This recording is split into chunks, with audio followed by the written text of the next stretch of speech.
I'm Kevin Seeney, author of A Travel Guide to the Mersey Estuary. I sometimes get asked for suggestions for places to visit off the beaten track, away from the main tourist attractions. And in this video I'll give some suggestions for places that you might like to try exploring yourself. That includes destinations in Liverpool, Wirral, Widnes, Runcorn and Warrington, including some that I found quite surprising myself when I was researching the guide. So to begin, and in no particular order, we have outdoor art, which you can find in the most surprising places. Perhaps the most famous example is Another Place at Crosby Beach. And you also have the Super Lambonanas of Liverpool, which you can find along the waterfront and elsewhere. Head inland and other great examples around the shores of the estuary include Sitting Bull, Future Flower and the River of Life. New Brighton's developing a bit of a name for outdoor art, due both to its street art murals and the Mermaid Trail. You can also see some amazing wildlife around the estuary, particularly wading birds which gather in huge numbers to feed at low tide.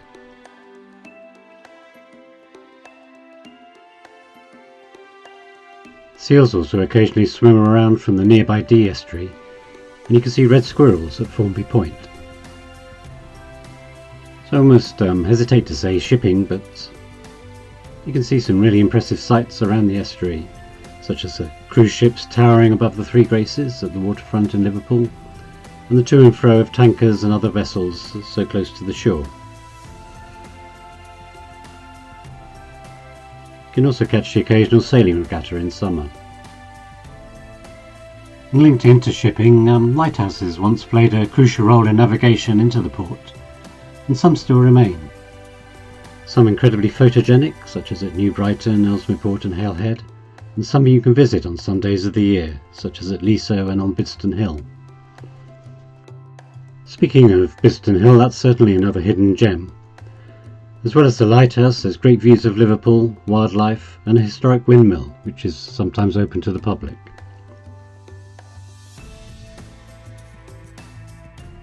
You can also see Bidston Observatory, now a private residence, and ancient rock carvings and the Tam O'Shanter urban farm.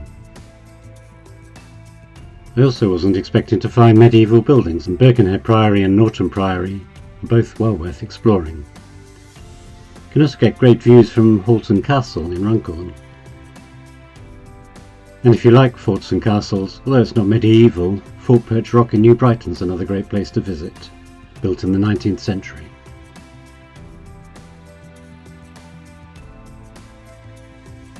So many years ago I saw the Severn Bore down near Gloucester and was really surprised to find out that the Mersey has a tidal bore too.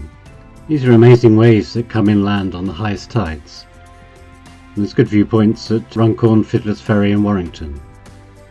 On the best days it travels almost 20 miles at an average speed of several miles an hour.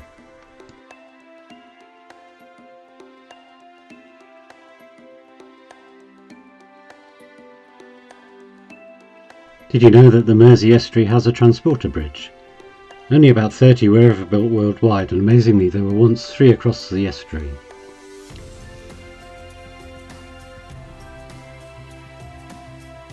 The one that remains is in Warrington, and you can still see some signs of the Widnes Runcorn transporter bridge, which was the main way for vehicles to cross the estuary until the 1960s. Like any other major city, Liverpool has festivals year-round. But here I just wanted to point out that there are some great one-off maritime events worth looking out for. Some I've enjoyed in the past include tourship races and the start of the Clipper Round the World yacht race.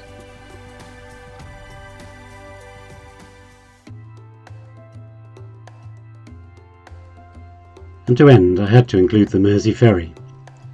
It's popular both with commuters and visitors, and one of Liverpool's most popular tourist attractions.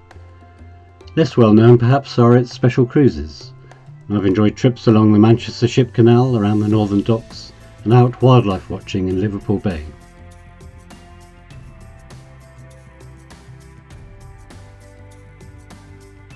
Look out too for themed evening cruises and cruises to welcome famous visiting ships to the port. So hopefully this whistle-stop tour has shown some of the less well-known sights around the Mersey Estuary, beyond the main tourist attractions. There are of course many more, making this a fascinating area to visit. I hope that's been interesting, and I'll sign off for now. And if you'd like to find out more, there's a longer blog post on my website, and there's also the book, of course.